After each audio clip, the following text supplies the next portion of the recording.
waaw salaamaaleykum Simon Kouka artiste rappeur membre fondateur mouvement Y'en a marre waaw su ñuy wax ci 23 juin ay ndaw la woon yu jóg gis ne dëkk bi yu bëri jaaduwul lu bëri du yoon ñu dégg tamit que ne assemblée bi ñu ngi waaj a jàllale benn loi boo xam ne ticket présidentiel la te ñëpp doon ngun-ngunee jamono yooyu ne Abdoulaye Wade dafa bëggoon jox Karim Wade maanaam nguur gi mu mel ni ndono. Donc mu amoon ay précédents parce que gisoon nañ fi ay ñoom Barthélémy Diaz Thierno Bocoum à l'époque jógoon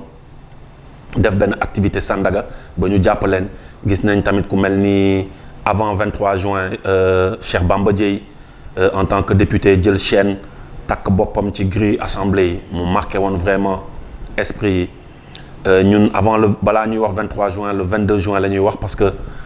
le 22 juin la ñu dem Daniel Bretier fekk fa parti politique opposition yi ñuy réunion naan dañuy bind ay pétition pour dem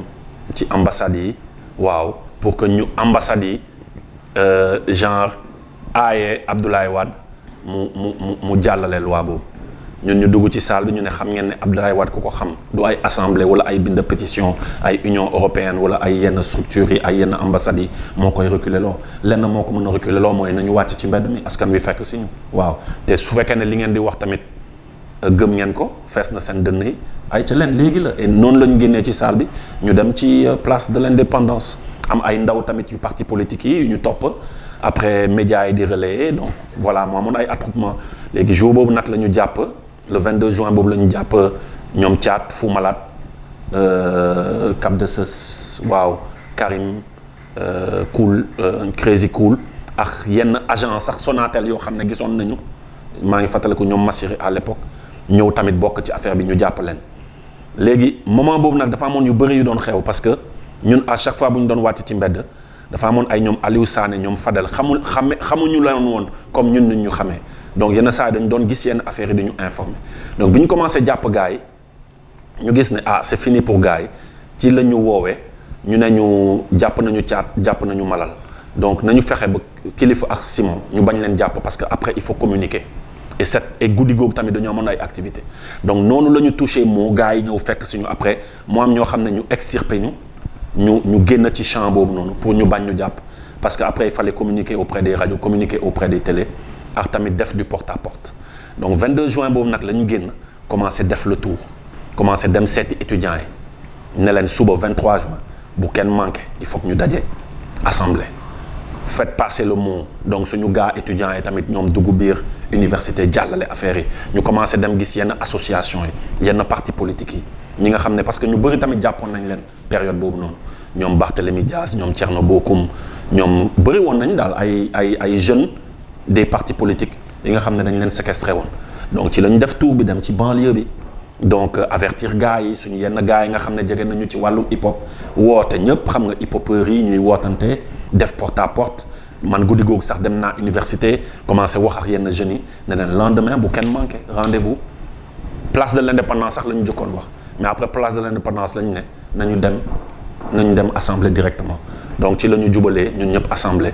après tamit étudiants yi fekk ñu fa parti politique yi fekk ñu fa donc mu am mobilisation bu extraordinaire te mobilisation boobu noonu moo tax après Abdoulaye Wade woote ci ngoon bi ne nañu retirer loi bi maintenant bu ñu retirer loi bi gars yaa ngi jubilé mais ñun ñu ngi jéem a comprendre loo parti politique yi ne bu ñu fàttee ñu jàpp démb parce que am na ay ndaw yu ñu jàpp démb amoon na tamit yenn parti politique yi nga xam ne dañu doon commencé di ngun-ngunee ci suuf palais nañ jubali palais parce que assemblée ak palais benn ligne droite la te nit yi fa nekkoon ils étaient très très difficiles à contenir bu ñu jubaloon palais rek musiba am donc ñun on a tout fait tamit ci après-midi boobu fexe ba def ay di wër rond-point après ji rek ne gars yi nañ jubali centrale il faut que ñu libérer les détenus de la veille donc noonu la ñu jubalee centrale ci yoon boobu noonu ñun ñu ngi jot ay info gars yi ñu ngi leen di jéem a jàpp mais xam nga yaa ngi ci benn arme yaa ngi ci benn move tamit ndaw yu bëri topp la donc yenn saa yi sax yenn info yi doo ko kii maa ngi fàttaliku kilifa ñëw na ma sax dee ne ma booy ñu Fadel la nga lay jéem a jot jëla sa téléphone wuyul et loolu c'était pour dire que ñu ngi ñuy rëbb parce que ci ñun ñu toppoon am na ñu wëroon noonu am na ñoo xam ne tamit ñu ngi ñu doon xaar donc il devait nous donner l'info mais il y avait tellement de jaxasoo donc noonu la ñu demee ci pont bi après ñu sukk toog xam nga ñu ne nañu libéré gars yi commencé dóor lacrymogène voilà dispersé wu man noonu laay tourné rek gis ñaar ñu ma buub yóbbu ma avancé tamit voilà et ci lañ may gaañ noonu ci devanture au commissariat central ma ñëw rek benn policier këdd ma ci bët ma daanuwaat yëkkati après ci laa ressentir gars yi di ma dóor ay liif ñii di ma dóor ay casque police ñii di ma dóor ay mooy seen protège yi voilà après man àndatuma sama sago quoi maa ngi dégg ay baat caat maa ngi fàttaliku naan ma Simon ça va man daal baat yi rek laa doon dégg maa ngi gis benn moment ma ximmiliku malal tourné ne oh ñemew bëgguma sax xool quoi xam naa sama kanam nu mu meloon après ma ne kon lii ça doit être grave et je tiens à signaler aussi moment bi ñu may policier di wër noonu parce que bëri woon nañu di ma dóor il y avait benn policier tamit bu ñëw di xeex ak ñoom naan leen da ngeen dof loo leen di def nii di leen bëmax je tiens aussi à signaler affaire boobu après il a même été rejoint par beneen personne donc ñooñu ñoo ma yëkkati jox ma ndox yóbbu ma après le commissariat central wàcc neen nañ ko bàyyi mu dem hôpital ma ne du ma dem hôpital il faut que ma dem wone ne tey am na benn jeunesse boo xam ne dañu bañ c'est pas Simon en tant que tel mais deretal bi ak kanam yi nii c'est pas pour Simon mais jeunes yi nga xam ne ñoo décidé génn ne dootuñu bàyyi affaires yi politiques yi ñoom aussi ils ont leur mot à dire donc on peut dire après laa def plateau télé yi et bu TFM bi nekkoon bu gars yi gën a retranscrire foofu laa fekk sax ñoom Moustapha Niass fekk fa ñoom président Macky Sall ñuy naxarlu affaire bi ñëw naan ma ça va xam nga benn moment sax maa ngi gis président Macky Sall ñëw téye ma yëkkati ma Simon ça va est-ce que doo jubali hôpital affaire yooyu ma ne non il faut que ma mat noonu laa tourné dem après Walf dem wane fépp ne am na ay jeunes yoo xam ne tey dañu décider dire non à certaines injustices non à certains abus de pouvoir et que c'est pas Simon qui vous parle mais c'est cette jeunesse tey bi nga xam ne ñenn ñi jot nañu bal ñenn ñi seen bët tuuru na ñenn ñi seen loxo damm na et cetera donc ñooñu lañu ñëw représenter. pour man combat wu 23 juin 2011-2012 ce n'est pas un combat perdu parce que on peut dire que ne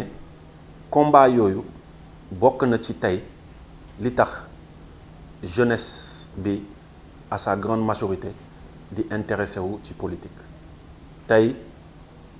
les jeunes sont très engagés politiquement les jeunes suivent vraiment ce qui se passe booy comparer avant da ngay wax waxu politique sax ñu ne la hey booy bu fi wax waxu politique lii suñu yoon newu ci ñoom ñëpp a yem et cetera mais tey tu vois un engagement ci ay réseaux sociaux voilà ci yenn plateaux yi tu vois des nouveaux leaders émerger tu vois des gens vraiment être actifs ci seen développement communautaire. Maintenant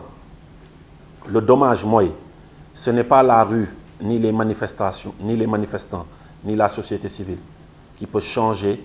le système ñi ñu fal ñoo ko mën a def tey ñi ñu fal bu ñu doon fàttaliku seen jamono ñu ngi fi woon di naan non en troisième mandat tey rek maa ngi gis benn photo président Macky Sall àndax benn ndawam ñuy waxu ñu sol benn t-shirt boo xam ne ñu ngi ci bind non au troisième mandat donc man ça me fait rire tey quand je lis dans les médias que ne le dialogue ils ont dit que il faut qu'on le laisse à l'appréciation du Conseil constitutionnel c'est vraiment un manque de respect par rapport à ceux qui sont tombés en 2011-2012 c'est un manque de respect par rapport au sacrifice que la jeunesse a fait jamono jooju mu jural leen ay façon séquelles bu nekk c'est un manque de respect par rapport à l'état d'esprit bi nga xam ne tey ndaw ñi fa la ñu toll tey ndaw ñi nekk ñu fi pour sol ay t-shirtu parti tàccu la ne la yenn fi nekk waaw et cetera non il y a benn éveil de conscience il y a benn engagement politique il y a benn engagement citoyen il y a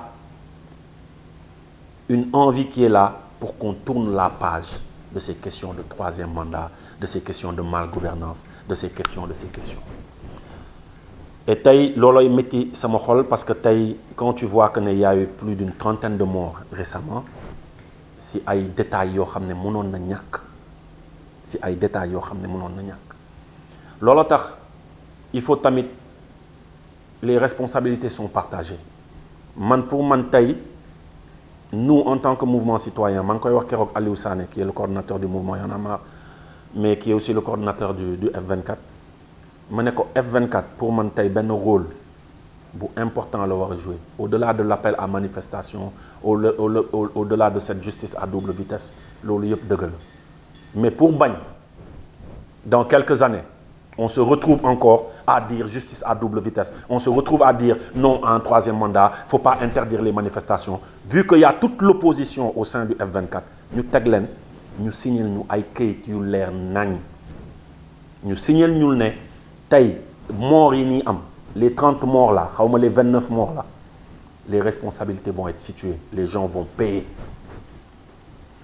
ñu signal ñu ne réforme institutionnelle yi dinañ ko appliquer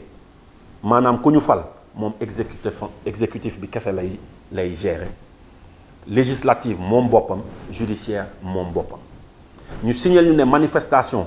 amatul benn moyen du préfet du gouverneur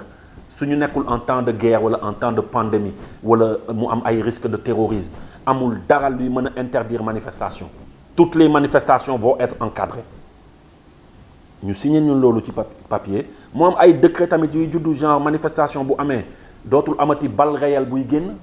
police ni gendarmerie mënatul génn ak balle réelle tey y a des armes de dissuasion tey y a des techniques de dispersion d'une foule en temps de problème parce que c'est vrai que du ñëpp ñooy ñëw manifestation ak benn esprit de manifester ñaxtu am na leneen lu ciy rax mais tey y a des techniques de dispersion yoo xam ne foo dem ci àdduna bi yaa ngi koy gis te du am mort donc pour man le combat mooy tamit ce n'est pas juste di song l'État c'est vrai que war nañ leen song parce que tey lu bëri lu xew ni seen responsabilité la à 90% mais tey suñu opposition dañ leen war a teg signer leen ay kayit pour que yii bañati am kayit yoo xam ne tey après dañ koy yóbbu ci kër kilifa diine bu nekk ñooñu tamit amandé wane ne ils sont témoins de ce que tel candidat a dit tel candidat a dit tel candidat a dit ñu xëcc caméra yi xëcc site yi xëcc télé yi ñu def déclaration bi parce que VAR yooyu day important nga xam ne suba xanaa yabee woo noonu kilifa diine yi signé loo xam ne da ngay ñëw après wàcce doo ko def yabee woo noonu mouvement citoyen yi yabee woo noonu opinion internationale yabee woo noonu journalistes yi nga xam ne kenn du rëcc parce que les gens me parlent d'assises man mosuma gis image yu assise est-ce que yéen mës ngeen gis image yu assise est-ce que mës ngeen gis këyit boo xam ne ñoom président Macky Sall ay Tanor Dieng Moustapha Niasse à l'époque signé nañ ko amul kenn ku ko gis papier boobu nag tu le mets à la disposition de tout le monde pour demain nga xam ne ku falu la première chose lu ñuy def dootuñu demati toog suñu coin de chaque mois dañuy ñëw taxaw place de l'indépendance foo toll ci réforme institutionnelle yi libérer le législatif libérer le judiciaire il faut que justice bi moom boppam législative moom boppam et cetera nga xam ne lii dootul amati donc je me dis que tey le combat à mener c'est ça parce que à la kuli al président Macky Sall day dem soit dem bi rafet te moom moo koy bëgg mu ne defuma troisième mandat mais soit midi match bi tas te ñoom xam nañ ko donc à un certain moment il y a des combats pour man jaratu sax ñu siy wax parce que mënoo naatable avec un peuple comme ça ñun fu nekk la ñuy dugg on voit toutes sortes de températures il y a une majorité silencieuse qui est là doo leen gis ci marche doo leen gis ci réseaux sociaux yi doo leen gis mais képp koo déglu kàddoom xam nga ne du mës a nangu benn troisième mandat am fii donc soit dina ko sanctionner par vote soit dina ko sanctionner neneen donc loolu nañ ko teg de côté mais lillahi wa rasuli les prochains qui veulent être président de ce pays mais nañu wañaar seen loxo quoi ñu signer lu leer nga xam ne ay détails yi nii dootu fi amati man pour man moom foofu mooy sama combat waaw jamono ji